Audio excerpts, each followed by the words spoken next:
नमस्कार, मैं हूं दीपाली राणा। आप देख रहे हैं योर मनी, हमारा स्पेशल शो जो हम अपने व्यूअर्स की हेल्प करने के लिए लाते हैं ताकि उनके इन्वेस्टमेंट रिलेटेड क्वेरीज, उनके पोर्टफोलियो प्लानिंग रिलेटेड क्वेरीज को हम सॉर्ट कर सकें। आज के इस शो में भी आप अपनी क्वेरीज हम तक पहुंचा सकते हैं। कुछ सवाल ऑलरेडी शो में हमने शामिल किए हुए हैं, लेकिन सबसे पहले आप नोट कीजिए तरीका इस शो में अपने सवाल भेजने का। तो आप व्हाट्सएप के थ्रू अपने क्वेश्चंस भेज सकते हैं, तमाम डिटेल्स लिखकर। व्हाट्सएप नंबर है 7045220000। आप इस शो को लाइव भी देख सकते हैं सोशल प्लेटफॉर्म्स पर। क्वेश्चंस पोस्ट भी कर सकते हैं #AskAwaz लिखकर। ईमेल कीजिए yourmoney@nw18.com। आज हमारे साथ है रुपी विद ऋषभ इन्वेस्टमेंट सर्विसेज के फाउंडर ऋषभ देसाई। ऋषभ नमस्कार, स्वागत है आपका। और क्वेरीज लें उससे पहले बात करेंगे कि क्या एग्जैक्ट स्ट्रैटेजी इन्वेस्टर्स की इस टाइम होनी चाहिए मिड कैप और स्मॉल कैप फंड्स को लेकर। क्या पैरामीटर्स ध्यान में रखें वाइल चूजिंग मिड कैप और स्मॉल कैप फंड्स। तो पहले तो इनफैक्ट स्ट्रैटेजी की बात करें ऋषभ, पहले तो यह बताइए mid cap small cap fund में या कैटेगरी में नए एक्सपोजर के हिसाब से कंफर्ट कितना है, क्या आउटलुक है वैल्यूएशंस के हिसाब से, ग्रोथ के हिसाब से, या ये सही समय है स्टैगर्ड वे में मिड कैप स्मॉल कैप्स में लॉन्ग टर्म के लिए एक्सपोजर लेने का। दीपाली जी, पहले तो आपका बहुत बहुत धन्यवाद मुझे शो पर बुलाने के लिए। देखिए, आपने बहुत करेक्टली पुट किया कि see it is very important to understand कि क्या आज का करंट मार्केट सिनेरियो क्या है। देखिए, हिस्टोरिकली हमने देखा है कि मिड एंड स्मॉल कैप्स ने काफी अच्छी तरह से रिटर्न्स जनरेट करके दिया है compare to large cap. Okay, अगर आप 3 ईयर रिटर्न्स और 5 ईयर रिटर्न्स आप पकड़ के देखोगे तो काफी सारे मिड कैप्स और स्मॉल कैप फंड्स ने around 25 to 30% CAGR returns generate करके दिया है। But is this the right time to invest in the mid and small cap funds? मेरे हिसाब से the answer is a yes, but एक condition है कि the investment has to happen in a staggered manner, क्योंकि valuations absolutely cheap नहीं है। मेरे हिसाब से वैल्यूएशंस रीजनेबल से थोड़े एक्सपेंसिव है, क्योंकि हमने जो अराउंड 7-8 महीने पहले हमने जो प्राइस करेक्शन देखा है, I think that was the right time to invest in the mid and small cap funds, क्योंकि वो टाइम पे वैल्यूएशंस काफी रीजनेबल थे mid and small cap funds में। But at the same time investors ने definitely bus miss नहीं किए, क्योंकि हम एक करंटली एक टाइम करेक्शन में चल रहे। अगर आप 1 साल का आप रिटर्न्स आप देखोगे निफ्टी का, तो मोटा मोटी फ्लैट है। मैं आपको एक बहुत इंटरेस्टिंग डेटा देता हूं दीपाली जी। देखिए, निफ्टी में 113 इंडाइसेस है। देयर आर 113 इंडाइसेस निफ्टी के अलग अलग टाइप के। आप उसमें mid cap, small cap, sectoral indices, smart B indices सब पकड़ के 113 इंडाइसेस होते हैं निफ्टी के। ओके, अभी जो 113 इंडाइसेस है उसके जो 1 साल का जो रिटर्न है एज ऑन 28 और 29 ऑफ अगस्त, 1 साल का जो रिटर्न है एवरेज इज -5.5%। ओके, काफी सारे जो इंडाइसेस है उन्होंने अराउंड 1% के आसपास ही रिटर्न्स दिए। So at this point of time margin of safety काफी अच्छा है। मैं वैल्यूएशंस में चीप भी नहीं बोलूंगा, रीजनेबल से थोड़े बहुत ऊपर चल रहे, बट बिकॉज हम एक टाइम करेक्शन में चल रहे, मेरे हिसाब से this is a very good time staggered way में इन्वेस्टमेंट करने के लिए। मार्जिन ऑफ सेफ्टी भी काफी अच्छा है, और मेरे हिसाब से क्योंकि अभी हम एक टाइम करेक्शन में चल रहे हैं, तो मेरे हिसाब से आगे फ्यूचर अपसाइड अपॉर्चुनिटी काफी अच्छा दिख रहा है। So mid and small caps में आप स्टैगर्ड तरीके से बहुत कंफर्टेबली इन्वेस्टमेंट कर सकते हो। ऑफिस स्ट्रैटेजी क्या होनी चाहिए इन्वेस्टर्स की, और जब खरीदे मिड कैप स्मॉल कैप तो किन बातों का ख्याल रखें? दीपाली जी, कुछ पॉइंटर्स है, मैं इन्वेस्टर्स के लिए बहुत आसान तरीके से बता देता हूं। देखिए, number 1, mid and small caps में इन्वेस्टमेंट अगर आप करते हो तो आपको हाई रिस्क कैटेगरी में होना चाहिए। अगर आप हाई रिस्क कैटेगरी में नहीं हो, आप वॉलेटिलिटी स्टमक नहीं कर सकते हो, आप लॉन्ग टर्म टाइम होराइजन नहीं रख सकते हो, तो mid and small cap category में आप इन्वेस्टमेंट ना ही करें तो बेहतर है। नंबर 2, जब भी आप mid and small cap funds को आप चूज करते हो तो थोड़ा सा एक moderate, low to moderate AUM आप पकड़िए, क्योंकि जब भी आप हाई एयूएम मतलब 40,000 करोड़, 50,000 करोड़, 60,000 करोड़, ऐसे आप एयूएम वाले mid and small cap funds को आप पकड़ोगे तो फंड मैनेजर को शायद से पोर्टफोलियो चर्न करने में शायद से थोड़ी बहुत दिक्कत हो सकती है। मार्केट में उतना माल उठाने के लिए भी शायद से दिक्कत हो सकती है। लिक्विडिटी कंसर्न्स भी हो सकते हैं, और अनफॉर्चुनेटली उसमें आउट परफॉर्मेंस का भी चांसेस थोड़ा सा मिनिमाइज हो सकता है, और अंडर परफॉर्मेंस का चांस थोड़ा सा ज्यादा हो सकता है। तो मैं चाहूंगा कि जब भी आप mid and small cap funds को आप चूज करें तो लो टू मॉडरेट एयूएम वाले फंड्स पकड़े तो काफी बेहतर रहेगा। नंबर 3, जब भी आप mid and small cap funds को आप चूज करते हो क्योंकि ये बहुत ही high high risk highly cyclical products होते हैं। तो आप चूज करें कि अच्छा फंड मैनेजर हो, उस वो फंड मैनेजर और उसकी जो एएमसी और उसकी जो टीम है अच्छे से फिलॉसफी मेंटेन करती हो और अच्छा सा एक स्ट्रॉन्ग ट्रैक रिकॉर्ड हो। कोई भी नया फंड जिसका ट्रैक रिकॉर्ड ना हो, फिलॉसफी ना हो और नया फंड मैनेजर हो, तो उस पे मैं चाहूंगा कि इन्वेस्टर्स बेट ना करें। एक प्रूवन ट्रैक रिकॉर्ड प्रोडक्ट पे, proven track record mid and small cap funds पे आप बेट करें तो मेरे हिसाब से लॉन्ग टर्म कंसिस्टेंसी और लॉन्ग टर्म आउट परफॉर्मेंस काफी अच्छा मेंटेन रहेगा। दूसरा एक और पॉइंट मोस्ट इंपॉर्टेंटली, कि आप जब भी mid and small cap fund को आप चूज करते हो तो एक growth oriented mid and small cap fund आप चूज करिए। Value oriented mid and small cap funds आप चूज ना करें, क्योंकि वैल्यू ओरिएंटेड आप मिड एंड स्मॉल कैप में जाओगे तो बहुत ही सिक्लिकल हो सकता है और काफी लंबे समय तक भी अंडर परफॉर्म कर सकता है। मोस्ट इंपॉर्टेंटली जब भी आप एक ओवरऑल पोर्टफोलियो क्रिएट करते हो, देखिए आप मिड एंड स्मॉल कैप का ओवरऑल पोर्टफोलियो 100% आप कर सकते हो, मैं डिनाई नहीं करता हूं, बट एज एन एडवाइजर मैं चाहूंगा कि अच्छा सा एक वेल बैलेंस्ड हो between large cap, mid cap and small cap. तो कभी भी आप पोर्टफोलियो क्रिएट करते हो तो 100% मिड एंड स्मॉल कैप का पोर्टफोलियो कभी भी नहीं क्रिएट करना चाहिए। Anywhere between 25 to 50% large cap exposure होना चाहिए and rest of mid and small cap में आप डिवाइड कर सकते हो।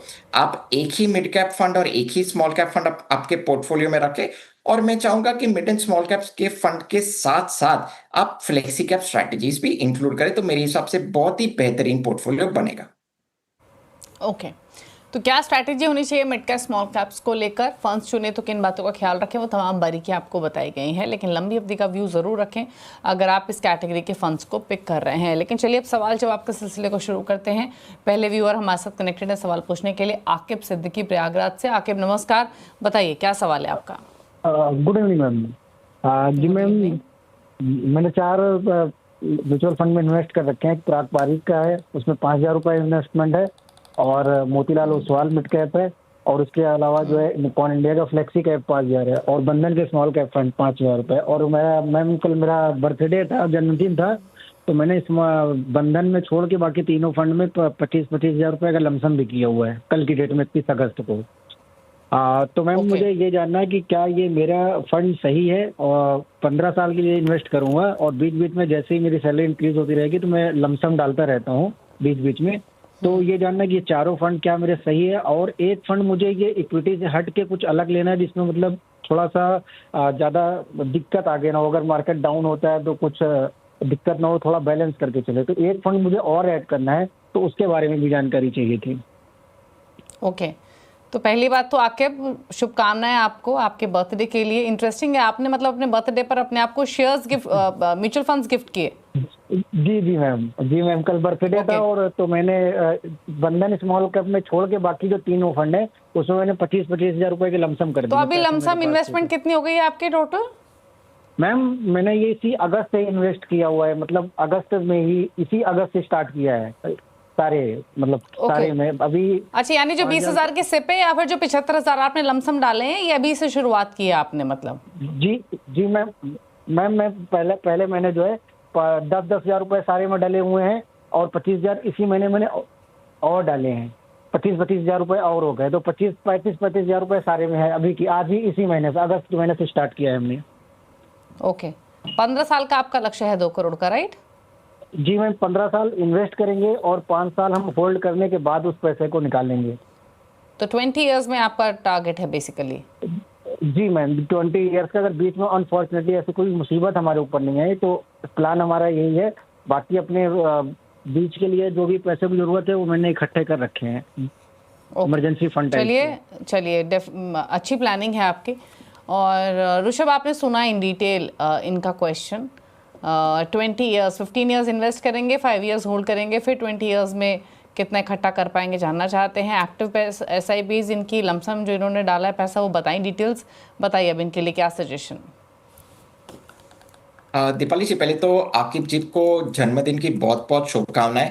आई think this is the best way to gift yourself and treat yourself. आप बहुत ही अच्छा कर रहे हो। आप 33 ईयर्स के हो, आप काफी यंग हो और you have a very very long road ahead of you. तो मेरे हिसाब से जब भी आप अपने आप को म्यूचुअल फंड्स या शेयर्स गिफ्ट करते हो, वो आपको लॉन्ग टर्म में काफी बेनिफिट होएगा। So this is the best way to gift yourself in my humble opinion. सो आपकी जी, आपको फिर से जन्मदिन की बहुत बहुत शुभकामनाएं। Congratulation to you. देखिए, मैं उनका पोर्टफोलियो पहले तो उनके पोर्टफोलियो पे आ जाता हूँ। ओवरऑल देखिए, पोर्टफोलियो एक पराग पारेख फ्लेक्सी कैप फंड है, बंधन स्मॉल कैप फंड है, मोतीलाल ओसवाल मिड कैप है और निप्पॉन इंडिया मल्टी कैप है। ओवरऑल फंड सिलेक्शन सही है, बट मुझे लग रहा है कि उन्होंने काफी अच्छी तरह से सेल्फ रियलाइजेशन किया कि उनका पोर्टफोलियो उन्हें बैलेंस है। और मैं भी अग्री करता हूं कि अनफॉर्चुनेटली उनका पोर्टफोलियो बैलेंस नहीं है, क्योंकि उनका पोर्टफोलियो हेवीली टिल्टेड है towards mid and small caps. So overall fund selection बहुत अच्छा है, बट एक थोड़ा सा बैलेंस लाने के लिए मैं चाहूंगा कि निप्पॉन इंडिया जो मल्टी कैप फंड है, राइट, उसको आप स्विच करके इन्वेस्को इंडिया कॉन्ट्रा फंड आप इंट्रोड्यूस करिए। तो बेसिकली पोर्टफोलियो ऐसा बनेगा, पराग पारेख फ्लेक्सी कैप फंड 5000, बंधन small cap fund 5000, Motilal Oswal mid cap fund 5000 और इन्वेस्को इंडिया कॉन्ट्रा फंड 5000। तो आप जब इन्वेस्को इंडिया कॉन्ट्रा फंड को ऐड करोगे, which is slightly tilted towards large cap, तो मेरे हिसाब से large cap, mid cap, small cap का भी अच्छे से ब्लेंड बन रहा है। और प्लस आपके पोर्टफोलियो में वैल्यू ग्रोथ और आपको कॉन्ट्रा स्ट्रैटेजी भी एडिशनल मिल रहा है। सो मेरे हिसाब से एक मार्केट कैपिटलाइजेशन भी बैलेंसिंग हो रहा है और प्लस आपको ओवरऑल स्ट्रैटेजी लेवल पे भी अच्छा खासा बैलेंसिंग हो रहा है। कमिंग उनका गोल पे आ जाता हूं। देखिए, मैं अज्यूम कर रहा हूं 12% compounding returns in equity for the next 15 years.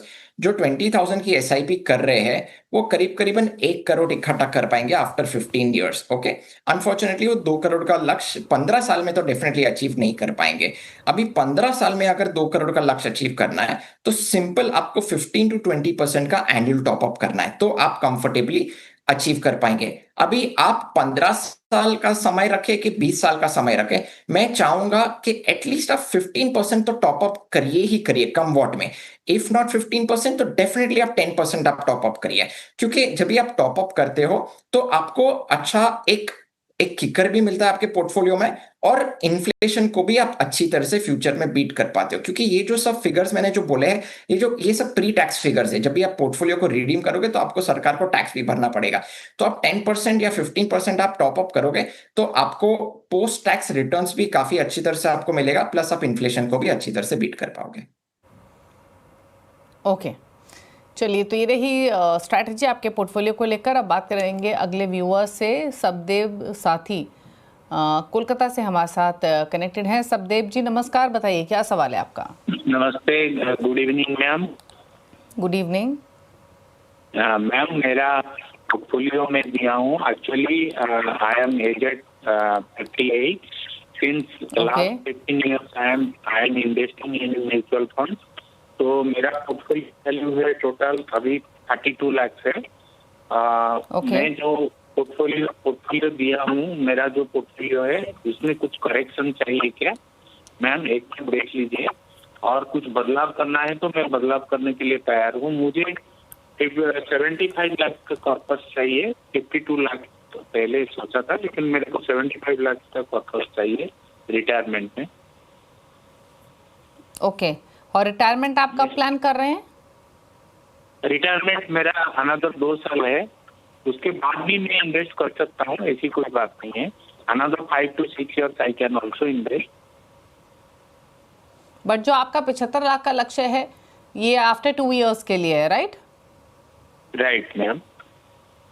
Okay, ठीक है। तो 32 लाख की इनकी पोर्टफोलियो की वैल्यू है। 52,000 रुपये ये डाल रहे हैं। 58 ईयर्स इनकी एज है और अब से 2 साल बाद ये 75 लाख का लक्ष्य लेकर चल रहे हैं, जो कि इनके पोर्टफोलियो वैल्यू से काफ़ी ज़्यादा है। पहले तो इनका पोर्टफोलियो मैं बता दूं तो Aditya Birla focused equity 5,000 deploy कर रहे हैं। Aditya Birla retirement, HDFC mid cap, HSBC value, SBI magnum income, SBI blue chip, ICICI Pru liquid, SBI gold, SBI focused equity, UTI retirement fund, 2,000 है फिर SBI मैग्नम मिड कैप में। तो 52,000 की इनकी टोटल SIP है। अब बताइए क्या सजेशन रहेगा इनके पोर्टफोलियो पर और इनके गोल पर, जो कि फिलहाल के हिसाब से काफ़ी अग्रेसिव दिखाई दे रहा है, क्योंकि 2 इयर्स में 75 लाख का ये टारगेट लेके चल रहे हैं। दीपाली जी, पहले तो मैं उनके गोल पे आ जाता हूँ। देखिए, अनफॉर्चुनेटली जो करंटली जो 32 लाख है और उनका जो गोल 2 या 3 साल में 75 लाख का है, वो अनफॉर्चुनेटली अचीव नहीं हो पाएगा, क्योंकि एक तो कॉर्पस भी काफी कम है और समय भी काफी कम है। सो 2 या 3 साल में तो डेफिनेटली वो अपना 75 लाख का गोल अचीव नहीं कर पाएंगे। This is number 1। नंबर 2 कि अभी देखिए उनका जो पोर्टफोलियो है, it is heavily tilted towards equity. Okay, मैं चाहूंगा कि अगर 2 या 3 साल में अगर वो रिटायरमेंट की सोच रहे हैं, तो this should be the right time to start the redemption process from equity to either hybrid और डेट।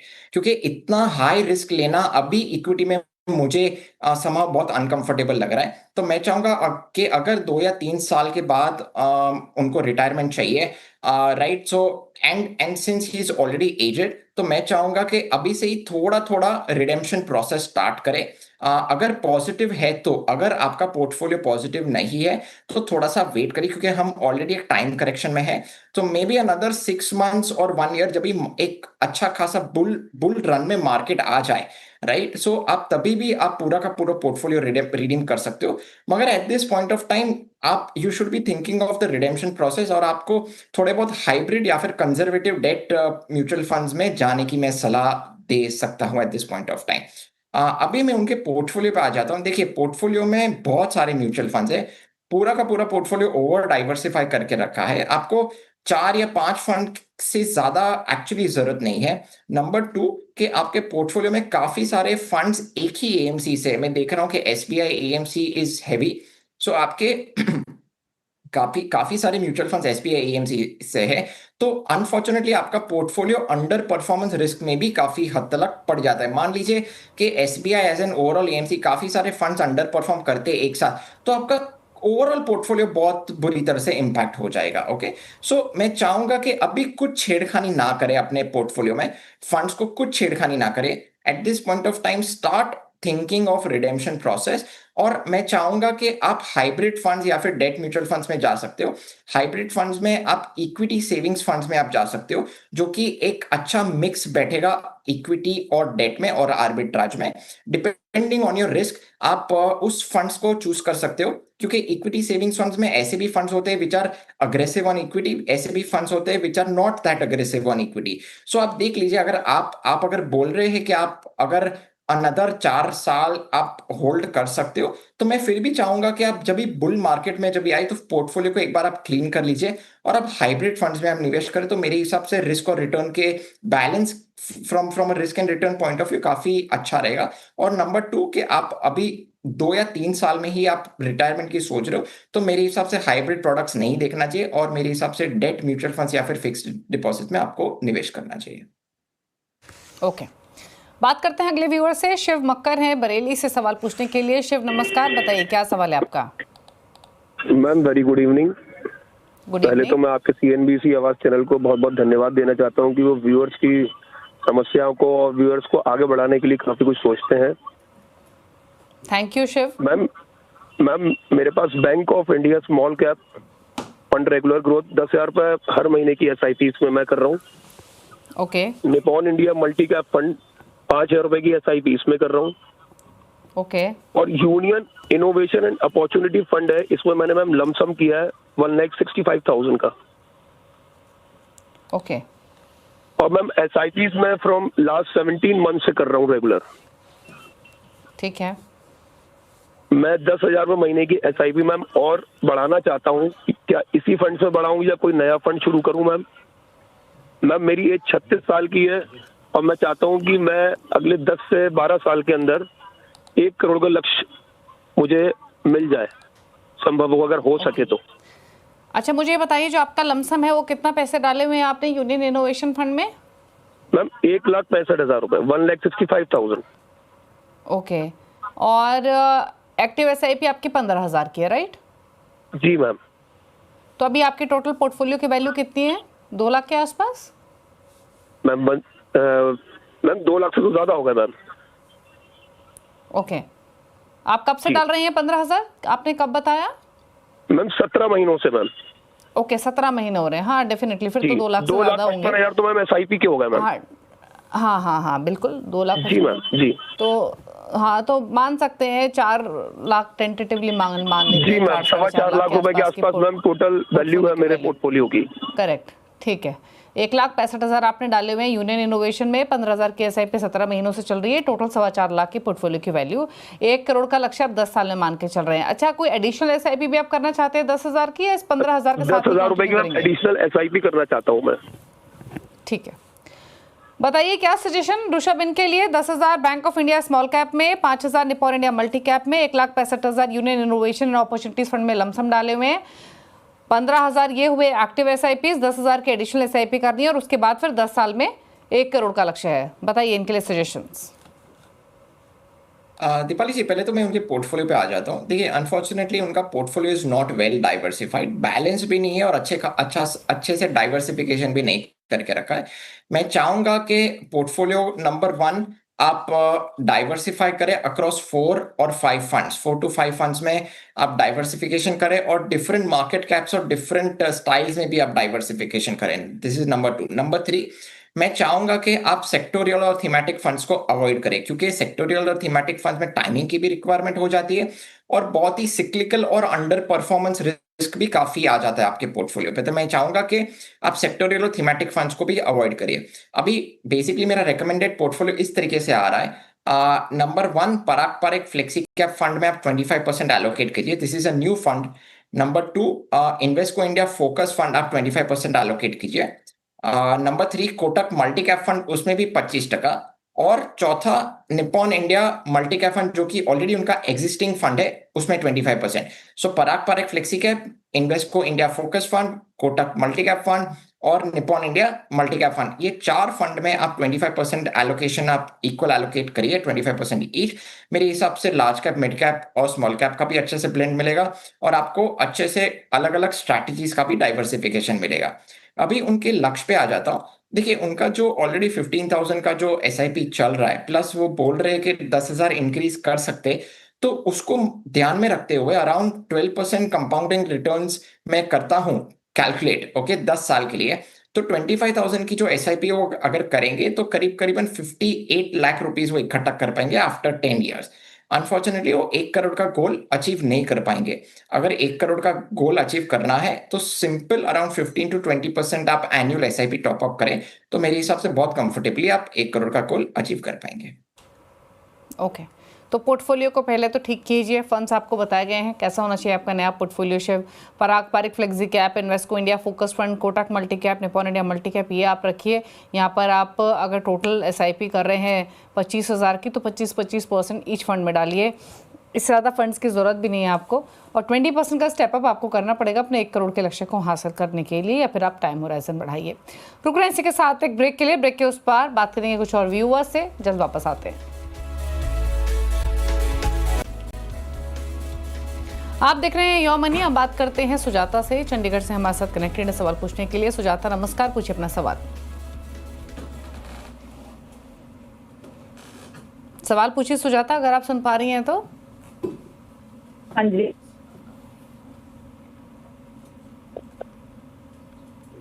चलिए इनके क्वेश्चन ले लेते हैं। 71,000 की इनकी मंथली सिप है, पोर्टफोलियो की वैल्यू 2,35,000 है। हाल ही में शायद ही पोर्टफोलियो शुरू किया है, 10 साल में 1 करोड़ का लक्ष्य है। कौन से फंड है? मोतीलाल ओसवाल मिड कैप 10,000 बंधन small cap, HDFC flexi cap 10,000, 8,000 पराग पारेख फ्लेक्सी कैप। बताइए क्या सजेशन रहेगा इनके लिए। इसके अलावा इनके पास है SBI health care opportunities 5,000 SBI asset management, SBI small cap, SBI Contra, Nippon India small cap, quant small cap, Motilal Oswal large mid cap, ICICI pro large mid cap. लंबी लिस्ट है फंड्स की, क्या सजेशंस आपकी तरफ से ऋषभ? दीपाली जी, उनके पोर्टफोलियो में काफी सारे फंड्स उनने इकट्ठा करके रखे। मैं चाहूंगा कि पोर्टफोलियो थोड़ा सा स्लिम एंड ट्रिम रखे। 4 या 5 फंड के ऊपर जरूरत नहीं है, 4 या 5 फंड के ऊपर आप पोर्टफोलियो में कोई फंड्स ना रखें। बेसिकली मेरे रेकमेंडेड फंड्स और रेकमेंडेड पोर्टफोलियो इस तरीके से आ रहे। Parag Parekh flexi cap fund, HDFC flexi cap fund, SBI contra fund, Motilal Oswal mid cap fund और बंधन स्मॉल कैप फंड। ये 5 फंड ही रखे। ये उनके एग्जिस्टिंग पोर्टफोलियो से ही मैं उठा रहा हूं, मैं कोई नया फंड इंट्रोड्यूस नहीं कर रहा हूं। 5 फंड में 20% आप इक्वली एलोकेट करिए, मेरे हिसाब से she will be very well sorted. उनके गोल पे आ जाता हूं।